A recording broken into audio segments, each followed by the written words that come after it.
नमस्कार दोस्तों। यदि पुरुषों में इरेक्टाइल डिसफंक्शन की समस्या है, पुरुषों में नपुंसकता की समस्या है, तो आगे इस वीडियो में कुछ योग और एक्सरसाइज बताई गई है। उनको यदि आप फॉलो करेंगे तो इस प्रॉब्लम में जरूर फायदा होगा। आप इस वीडियो को आखिरी तक जरूर देखिए, क्योंकि मैंने बीच में कुछ लाइफस्टाइल बदलाव और डाइट के टिप्स बताए हैं।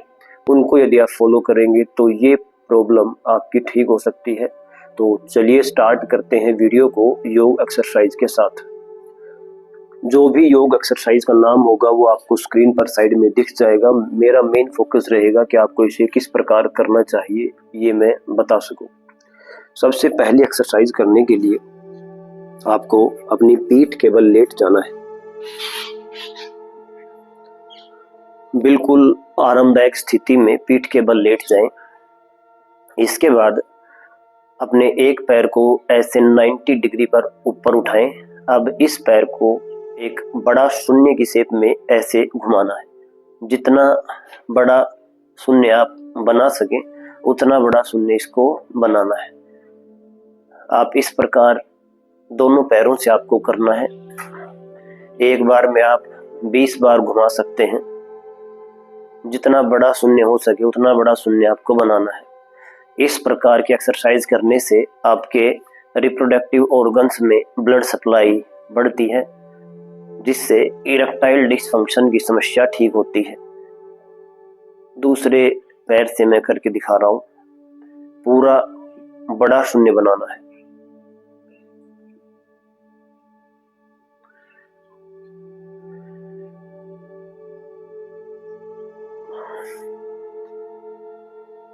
एक्सरसाइज करते समय आपको लंबे सांस लेते रहना है नाक के द्वारा।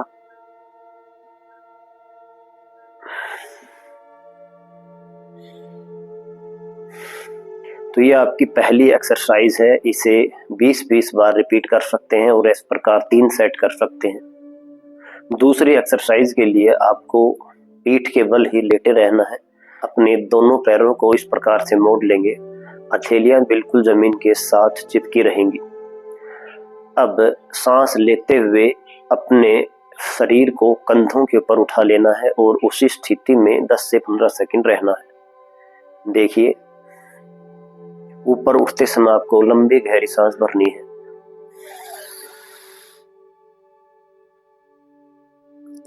अब इसी स्थिति में 10 से 15 सेकंड रुकने का प्रयास करें।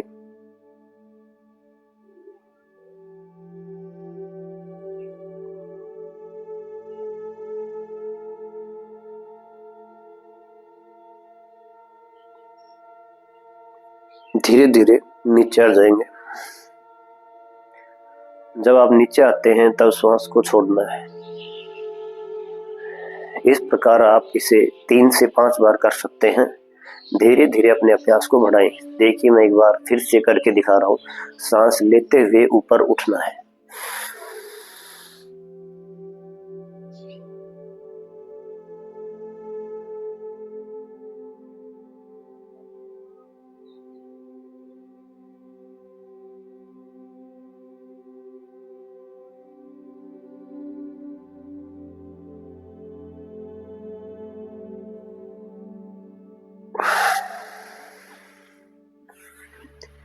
इसे भी आप सुबह सुबह खाली पेट कम से कम 3 बार और 5 बार तक कर सकते हैं। धीरे धीरे इसको 7 बार 11 बार भी किया जा सकता है।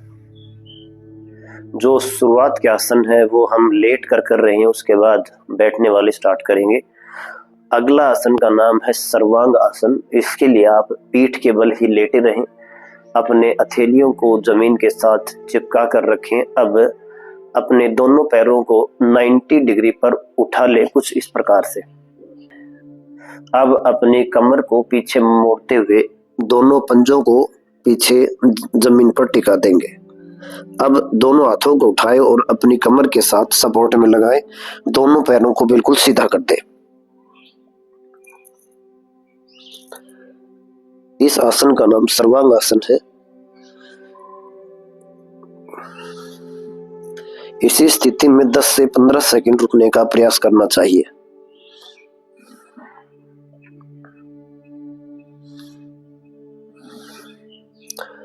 इसमें श्वास की स्थिति आप सामान्य रख सकते हैं।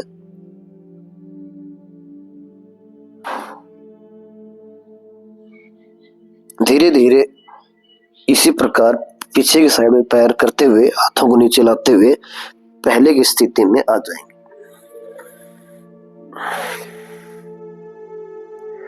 इस आसन को भी आपको खाली पेट करना है। यह आसन हमारे सभी अंगों के लिए बहुत ज्यादा फायदेमंद है। देखिए, मैं एक बार फिर से आपको करके दिखा रहा हूं। इसे आप 3 से 5 बार खाली पेट कर सकते हैं।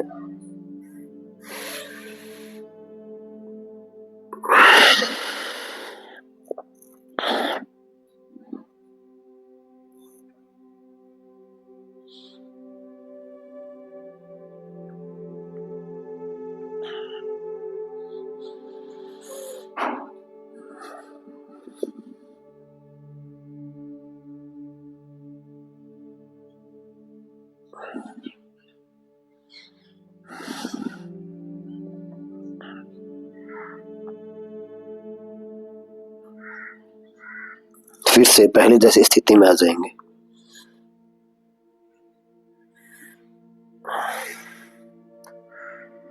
तो ये 3 एक्सरसाइज आपको लेट कर करनी है। इसके बाद बैठ जाना है। अगले आसन के लिए आपको घुटनों के बल ऐसे खड़े हो जाना है। दोनों घुटनों में थोड़ा गैप रहेगा, पीछे दोनों पंजों में भी थोड़ा गैप रहेगा। अपने दोनों पंजों को नीचे जमीन से उठाकर अपने तलवों को ऊपर की साइड में रखेंगे कुछ इस प्रकार से। अब एक हाथ को ऐसे घुमा के पीछे लेके जाएंगे, फिर दूसरे हाथ को लेके जाएंगे। जब आप हाथ पीछे लेके जा रहे हैं तब श्वास को भरना है और उसी स्थिति में 10 से 15 सेकंड रुकने का प्रयास करें। इस आसन का नाम है उष्ट्रासन। देखिए, मैं एक बार आपको करके दिखा रहा हूं।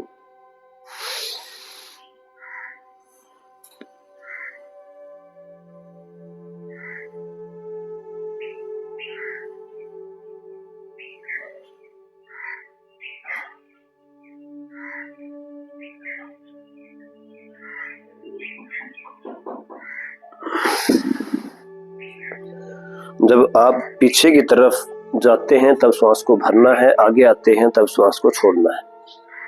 इसे आप 3 से 5 बार कर सकते हैं। देखिए फिर से।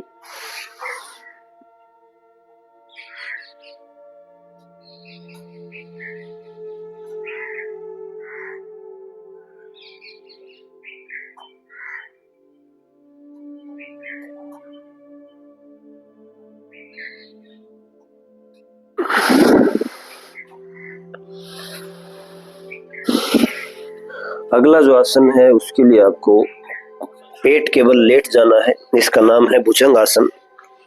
यह हमारे स्पाइनल कॉर्ड या रीढ़ की हड्डी की फ्लेक्सिबिलिटी के लिए बहुत ज्यादा फायदेमंद होता है। अपने दोनों हाथों को अपनी छाती के साथ चिपका कर रखेंगे। अब नाभि से ऊपर वाला हिस्से को ऊपर की तरफ उठाएंगे सांस को भरते हुए। देखिए, और दोनों पैरों के बीच में गैप रहेगा। देखिए,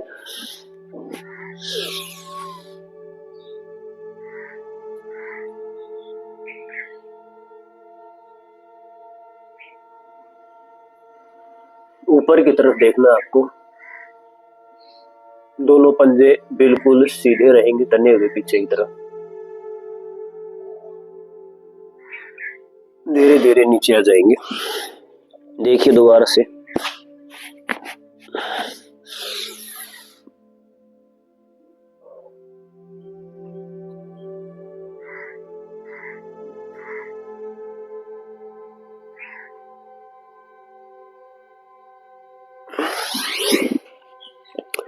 भुजंग आसन को आप 5 से 7 बार कर सकते हैं। जिन लोगों की कमर में दर्द है, यह उसके लिए बहुत ज्यादा फायदेमंद होता है। अब अगले जो एक्सरसाइज है उनको आपको बैठकर करना है। सबसे पहले बटरफ्लाई आसन को करना है। बटरफ्लाई आसन में दोनों तलवों को इस प्रकार से मिला लेना है। अब दोनों तलवों को अपने एनस के एरिया के पास चिपका लेंगे।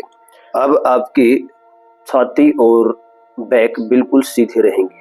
रीढ़ की हड्डी को बिल्कुल सीधा रखना है और अपने दोनों पैरों को ऊपर नीचे हिलाना है। यह एक्सरसाइज बहुत ज़्यादा इफेक्टिव है मेल रिप्रोडक्टिव सिस्टम के लिए। आप इसे 2 से 5 मिनट डेली कर सकते हैं। इस एक्सरसाइज को करने से रिप्रोडक्टिव एरिया में, रिप्रोडक्टिव ऑर्गन्स में ब्लड सर्कुलेशन अच्छा होता है। मेन ध्यान रखना है आपको कि इस एक्सरसाइज को करते समय रीढ़ की हड्डी को बिल्कुल सीधा रखना है और अपनी छाती को बाहर की तरफ निकाल कर रखना है।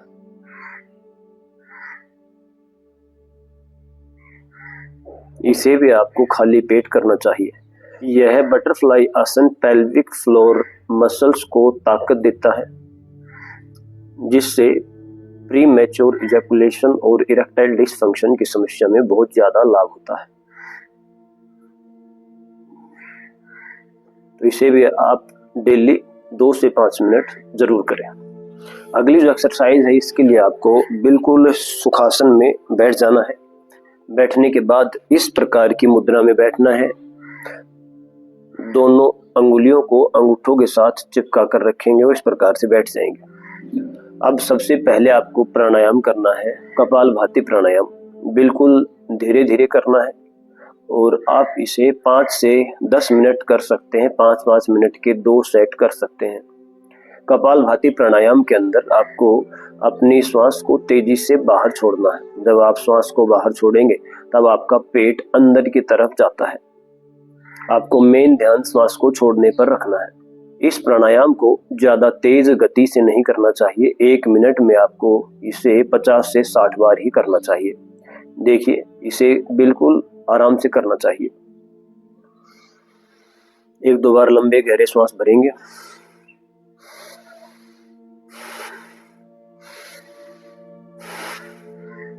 अब शुरू करते हैं कपालभाति प्राणायाम।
इस प्रकार से इस प्राणायाम को आपको हर रोज खाली पेट करना है। इस प्राणायाम को करते समय रीढ़ की हड्डी को बिल्कुल सीधा रखें, यह आपको सावधानी रखना है। जिन लोगों की ज्यादा बड़ी उम्र है, जिनको हाई ब्लड प्रेशर है, ज्यादा पेट गैस बनती है, उसको बिल्कुल धीरे धीरे करना चाहिए। 1 मिनट में 30 से 40 बार।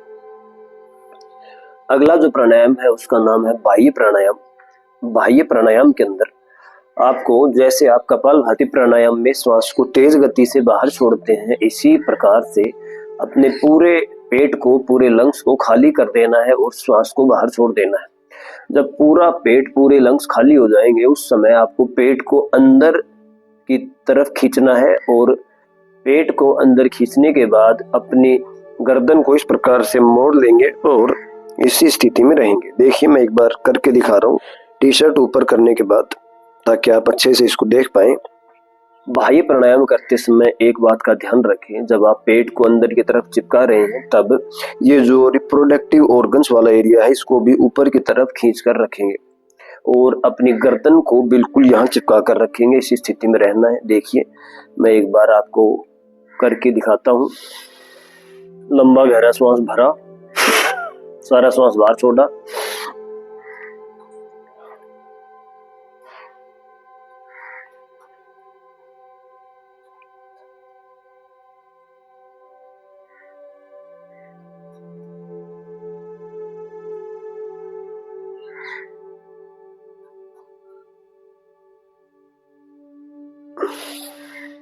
फिर से सांस भर लेंगे, नॉर्मल स्थिति में आ जाएंगे।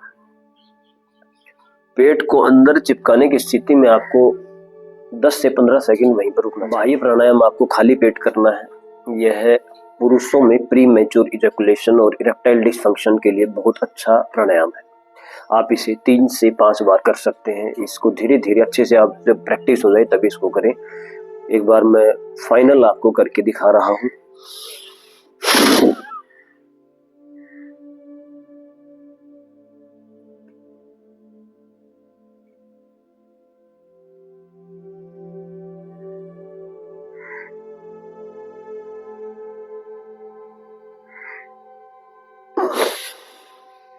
इस प्रकार करना है। अब अगले प्राणायाम में, जिसका नाम है अनुलोम विलोम प्राणायाम, एक नाक से श्वास को भरना है, दूसरे से छोड़ना है, फिर से जिससे आपने श्वास छोड़ा उससे भरना है और दूसरे से छोड़ना है। सबसे पहले अपने अंगूठे से मैं अपने राइट नोस्ट्रिल को बंद कर लेता हूं, फिर लंबी गहरी श्वास भरूंगा। देखिए, इसे आप नाड़ी शोधन प्राणायाम भी कहते हैं। यह हार्मोन्स, केमिकल्स का बैलेंस रखता है और ब्लड सर्कुलेशन में अच्छा रहता है। देखिए,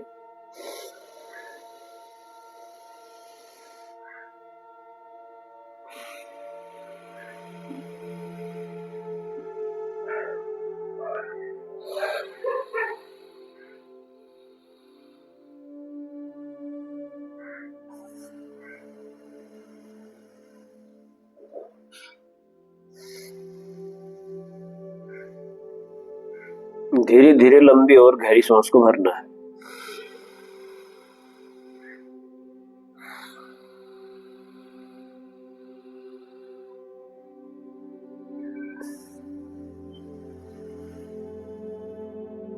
आपको 2.5 से 5 सेकंड में श्वास को लेना है, 1-2 सेकंड बीच में रुकना है, फिर से उस श्वास को 2.5 से 5 सेकंड में छोड़ देना है।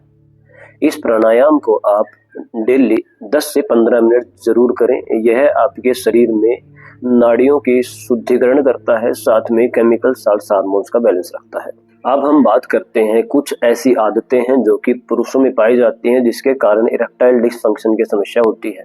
जैसे कि जो लोग अल्कोहल या फिर स्मोकिंग करते हैं, उनमें यह समस्या आम बात है। तो सबसे पहले आपको इन दोनों आदतों को छोड़ना होगा, उसी के बाद ये समस्या ठीक होगी। उसके बाद आपको अपनी डाइट पर ध्यान देना चाहिए। एक बैलेंस डाइट लेना चाहिए जिसमें फास्ट फूड बिल्कुल भी ना हो, ज़्यादा शुगर, ज़्यादा नमक, मैदा का इस्तेमाल ना हो। बिल्कुल घर का बना हुआ सिंपल भोजन करें। अपने भोजन के अंदर सलाद को शामिल करें, हरे पत्तेदार सब्जियों को शामिल करें। इसके अलावा आप, एक औषधि आती है जिसका नाम है अश्वगंधा चूर्ण, या फिर एक औषधि आती है जिसका नाम है शिलाजीत। इन दोनों औषधियों का रिव्यू मैंने अपने चैनल पर डाला हुआ है, इसका लिंक आपको डिस्क्रिप्शन में मिल जाएगा। आप इन दोनों औषधियों को खरीद सकते हैं। इन दोनों औषधियों के इस्तेमाल से पुरुषों में टेस्टोस्टेरोन हार्मोन बढ़ता है, जिससे इरेक्टाइल डिसफंक्शन अच्छा होता है। आप इन दोनों औषधियों को खरीद सकते हैं, लिंक आपको डिस्क्रिप्शन में मिल जाएगा। यदि इनका रिव्यू देखना चाहते हैं तो वो भी दोनों वीडियोस आपको डिस्क्रिप्शन में मिल जाएंगे। अब जो आखिरी आसन है उसका नाम है वज्रासन। वज्रासन में आपको खाना खाने के बाद जरूर बैठना चाहिए। इसके लिए आपको अपने दोनों पैरों को इस प्रकार से खोल लेना है। अब आपको अपनी पिंडियों के ऊपर इस प्रकार से बैठ जाना है। दोनों पंजों को ऐसे पीछे की तरफ निकाल लेंगे और रीढ़ की हड्डी को सीधा रखेंगे। यह आसन डाइजेशन में बहुत ज़्यादा अच्छा होता है। जो भी आप खाना खाते हैं वो अच्छे से पचना चाहिए, वो सभी न्यूट्रिएंट्स आपकी बॉडी को मिलने चाहिए, तभी उसका फायदा है। तो इस आसन को आपको हर रोज खाना खाने के बाद 5 से 7 मिनट तक जरूर बैठना चाहिए। इसका नाम है वज्रासन। इसे खाना खाने के बाद करना चाहिए। तो दोस्तों, ये सब एक्सरसाइज, आसन, प्राणायाम है। यदि आप इनको हर रोज अपने रूटीन में फॉलो करेंगे तो आपको इरेक्टाइल डिसफंक्शन में जरूर फायदा होगा। यदि आप इस वीडियो को फॉलो करेंगे और अपने एक्सपीरियंस को कमेंट बॉक्स में बताएंगे तो और लोगों को भी जरूर फायदा होगा। जैसे कि मैंने आपको बताया, आपको अपनी लाइफस्टाइल में बदलाव करना चाहिए। जो भी आपकी आदतें खराब है उनको ठीक करना चाहिए, अपनी डाइट को अच्छा रखना चाहिए, योग, एक्सरसाइज, प्राणायाम को करना चाहिए। तो आप इस समस्या से पूरी तरह से निजात पा सकते हैं। दोस्तों, यदि आप चैनल पर पहली बार आए हैं तो चैनल को सब्सक्राइब करें और इस वीडियो को जरूरतमंद लोगों के साथ जरूर शेयर करें। आपका कीमती समय देने के लिए बहुत बहुत धन्यवाद।